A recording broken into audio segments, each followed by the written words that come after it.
Здравейте, аз съм Любо и в днешния епизод започваме с позицията при изкачване, както и основните техники за педалиране.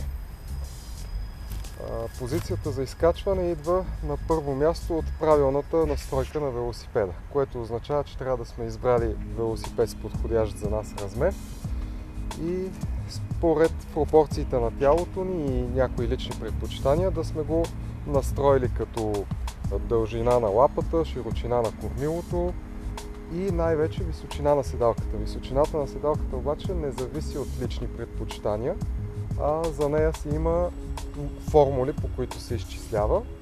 Можете да намерите такива в интернет, а пък ако не чрез формула, един лесен практичен начин е да я определите на място, като стъпите с пета върху педала и когато крака го отпуснете в най-ниско положение на педалите, на единия педал, крака трябва да е изпънат, да е изцяло прав, да няма сгъвка. По този начин това е една безопасна за ставите височина на седалката, един лесен начин да се постигне това разстояние. Пак казвам, за изкачването то е най-важно, не само заради това, че така по-малко се товарят ставите на колената, но също и защото така педалирането се получава най-ефективно. Другото важно нещо е как ще стъпите с крака върху педала.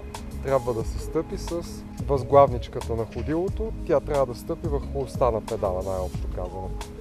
При хората, които предпочитат да карат с автомати, т.е. педали с автомати с закопчаване, там има допълнителни по-финни реглажи, които се правят. За повече информация отново е добре да потърсите в интернет. Оттам нататък,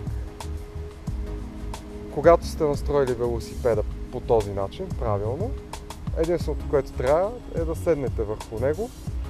Допълнително, вече пак според лични предпочитания най-вече, се настройва наклон на седалката, дали да е с носа по-надолу или по-нагоре и положение на седалката напред-назад, след което позицията би трябвало да се получи в общи линии естествена. Тя зависи и от типа велосипед. Например, при състезателен крос-кънтри велосипед тялото ще е малко по-приведено напред, докато при all-mountain велосипед, например, тялото ще е малко по-изправено. Като цяло се търси горе-долу ъгъл на тялото спрямо хоризонтала между 45 и 60 градуса. Важно е ръцете да са отпуснати, не да ги изпъвате, да не стоят така, а да са леко свити в лактите, но съвсем леко, без да сте прекалено наведени напред. Гърбът трябва да е изправен, главата също трябва да е изправена и да гледа напред, към посоката на движение. Оттам нататък за самата техника на педалиране, хубаво е да поддържате сравнително бърз каданс, т.е. да правите по доста обороти в минута. Препоръчва се между 80 и 90 оборота в минута да е темпото на въртене на педалите.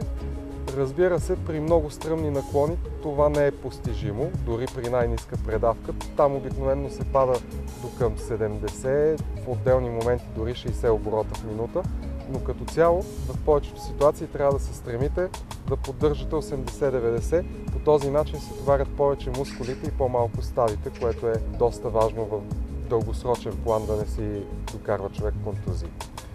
От тук нататък вече, карайки по планински терени, ако наклонът стане много стръмен нагоре, човек трябва да приведе тялото по-напред към кормилото, за да противодейства на опита на предната гума да се отлепи от земята.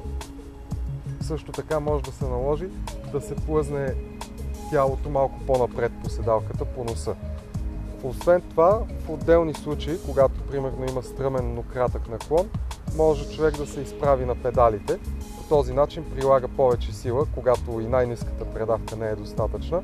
С изправяне на педалите човек може да приложи повече сила и да изкачи доста стръмни наклони, като там е особено важно да се разпредели правилно тежестта, така че да има едновременно тежест и върху задното колело, за да не буксува, За целта е добре да се включи и по-висока предавка, когато човек се изправи на педалите, но в същото време трябва да се натисне и кормилото към земята, което вече става при изправяне на педали, се изправят и ръцете малко повече, за да може те да натиснат кормилото към земята и по този начин предната част на колелото също да остане залепена за склона, а да не се опитва да се обърне назад.